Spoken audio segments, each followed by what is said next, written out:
नमस्ते and welcome दोस्तों, मेरे चैनल टॉकिंग प्राची में आप सबका एक बार फिर से स्वागत है। आप सभी अच्छे हैं, खुश हैं, प्रसन्न हैं। इसी पॉजिटिव विचार के साथ शुरू करती हूँ अपने चैनल की सीरीज सुनी अनसुनी में एक नए रोचक किस्से के साथ। सुनी अनसुनी वो सीरीज जिसमें मैं आपके लिए लाती हूँ कुछ किस्से, कुछ कहानियाँ, कुछ वाक़ये जो ज़रूर किसी न किसी प्रेरणादायक संदेश के साथ ही होते हैं। तो चलिए आज लेते हैं एक नया किस्सा और देखते हैं कि उससे हमें क्या संदेश मिलता है। तो आज की सुनी अनसुनी का रोचक किस्सा एक ऐसे रोचक व्यक्तित्व के बारे में जिनकी पूरी जिंदगी ही प्रेरणाओं का सागर है। वो ना सिर्फ अपने जीते जी लोगों को इंस्पायर करते रहे बल्कि अपने जाने के बाद भी आज भी हर वर्ग के व्यक्ति को, चाहे वो बच्चे हों, बुजुर्ग हों, बड़े हों, लेकिन खासकर युवा वर्ग और बच्चे, उनके लिए उनके जीवन का हर किस्सा आज भी इंस्पिरेशन का सोर्स है। वो आज भी लोगों को इंस्पायर करते हैं। उनकी ज़िंदगी बहुत मुश्किल थी, कठिनाइयों से भरी हुई थी,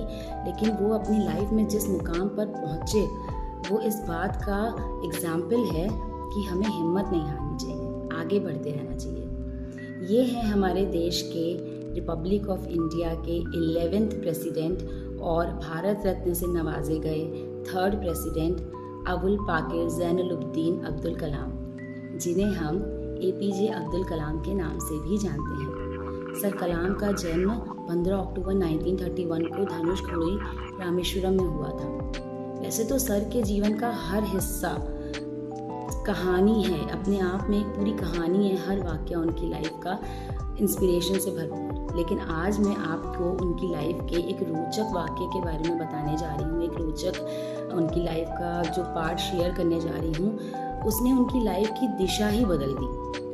और उनकी लाइफ का ये किस्सा हमें ये सोचने पे मजबूर करता है कि अगर हमारी लाइफ में जो हम चाहते थे वैसा नहीं हुआ तो क्या हमें उसको लेकर दुखी होना चाहिए या मेहनत करते हुए आगे बढ़ना चाहिए और ये सोचना चाहिए कि जो नहीं हुआ वो नहीं हुआ, उससे बेहतर होने वाला है। वो मिसाइल मैन ऑफ इंडिया कहलाए क्योंकि उन्होंने भारत को अग्नि और पृथ्वी जैसी लंबी रेंज की मिसाइल्स दी जिनकी रेंज चाइना और पाकिस्तान तक जाती थी, जो कि एक बहुत बड़ी बात है इतनी लंबी रेंज की मिसाइल्स बनाना। और जब वो राष्ट्रपति बने तो वो पीपल्स प्रेसिडेंट कहलाए, यानी कि जनता के राष्ट्रपति। इस नाम से समझ में आता है कि वो कितने फेमस रहे होंगे एज ए प्रेसिडेंट। लोगों के बीच में लोग उनसे कितना प्यार करते होंगे कि वो जनता के राष्ट्रपति कहलाए, अपने हम्बल नेचर और अपनी जनता से कनेक्टिविटी की वजह से। इतने कनेक्टेड थे वो, इतने अप्रोचेबल थे वो। लेकिन क्या आप जानते हैं कि वो क्या बनना चाहते थे? राष्ट्रपति कलाम अपनी जीवन में एक एयरफोर्स पायलट बनना चाहते थे और उन्होंने सारे हर्डल्स को क्रॉस करते हुए एयरफोर्स पायलट के इंटरव्यू तक पहुंच भी गए, लेकिन वहां पर पोस्ट थी 8 और वो आए 9th, यानी कि 8 वैकेंसीज में वो आए 9th, यानी कि फेल हो गए। और वो बहुत दुखी हुए, इतने दुखी और इतने निराश कि उन्होंने शरण ली बाबा शिवानंद के पास। और वहाँ पे बाबा शिवानंद को उन्होंने बताया बहुत ही दुख भरे शब्दों में, बहुत ही निराश होते हुए कि मैं हार गया, मैं एयरफोर्स पायलट बनना चाहता हूँ और मैं फेल हो गया एग्ज़ाम में, फाइनल तक पहुँच के मैं इंटरव्यू क्रैक नहीं कर पाया। और बाबा शिवानंद के कुछ शब्दों ने उनकी लाइफ चेंज कर दी, क्योंकि बाबा शिवानंद ने उनको गाइड किया कि तुम शायद एयरफोर्स पायलट बनने के लिए डेस्टिन्ड ही नहीं हो, तुम्हारी नियति में शायद वो है ही नहीं, तुम इससे भी कुछ बहुत ज़्यादा ऊंचा, कुछ बहुत ज़्यादा बड़ा करने के लिए पैदा हुए हो। हाँ, ये ज़रूर है कि तुम्हें अपने आने वाली सफलता के बारे में अभी पता नहीं है, इसलिए तुम आज की इस छोटी सी असफलता से निराश हो। लेकिन यकीन रखो कि ये छोटी सी असफलता ही एक बड़ी सफलता की सीढ़ी लगा रही है और तुम कुछ बहुत बड़ा करने वाले हो। बाबा शिवानंद की इस बात ने उनको हिम्मत दी और वो और निरंतर प्रयास करते हुए आगे बढ़ते रहे। इस निराशा से उबर आए और उसका नतीजा ये हुआ कि वो एक बहुत बड़े लेवल के साइंटिस्ट बने और फिर हमारे देश के प्रेसिडेंट बने। तो अगर कलाम सर उस वक्त एयरफोर्स पायलट के इंटरव्यू में हारने के बाद निराश होकर बैठ जाते और प्रयास करना ही छोड़ देते तो क्या वो कभी उतनी ऊंचाइयों तक पहुंच पाते? नहीं। लेकिन वो आगे बढ़े, मेहनत करते रहे। दुख हुआ हार के, पर उस दुख को उन्होंने अपनी मेहनत पर हावी नहीं होने दिया और इस बात पे बिलीव किया कि आगे कोई बहुत बड़ी सक्सेस मुझे मिलने वाली है। बस यही फ्रेंड्स हमारी लाइफ में भी है। हम सभी अपनी अपनी लाइफ्स में कुछ ना कुछ करना चाहते हैं, कोई पर्टिकुलर जॉब, कोई पर्टिकुलर पढ़ाई, कोई पर्टिकुलर फील्ड जिसमें हम काम करना चाहते हैं, जिसमें हम आगे बढ़ना चाहते हैं। पर हो सकता है कि हम अपनी लाइफ में फेल हो जाते हों, वहाँ तक ना पहुँच पाते हों और हमें बहुत दुख होता है। दुख तो होगा ही, क्योंकि कोई चीज़ जो हमारे मन को भाए और वो ना मिले तो दुख तो होता है, तकलीफ तो होगी। लेकिन सीखना ये है कि इस असफलता से हारना नहीं है, बल्कि और मेहनत करना है, इस बात में विश्वास रखते हुए कि कुछ कोई बहुत बड़ी सफलता हमें मिलने वाली है।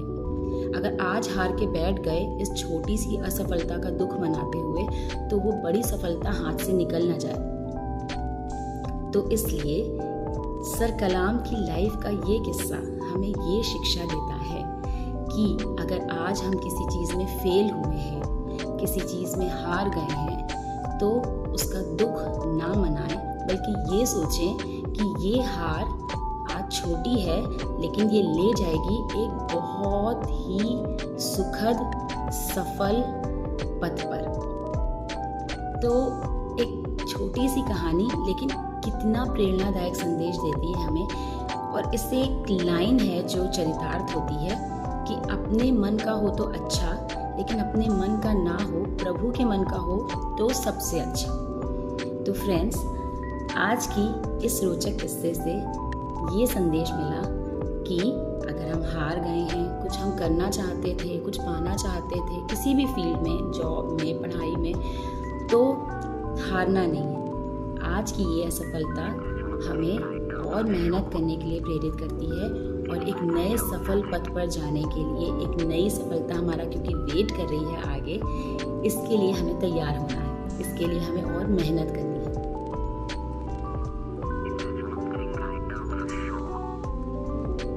तो फ्रेंड्स, अगर आपको आज का ये वीडियो पसंद आया हो तो इसे लाइक करिएगा, शेयर करिएगा और मेरे चैनल को सब्सक्राइब करना बिल्कुल भी मत भूलिएगा। और हाँ, जाते जाते एक और बात, सर कलाम के बारे में ही, उनकी आत्मकथा विंग्स ऑफ फायर ज़रूर पढ़िएगा।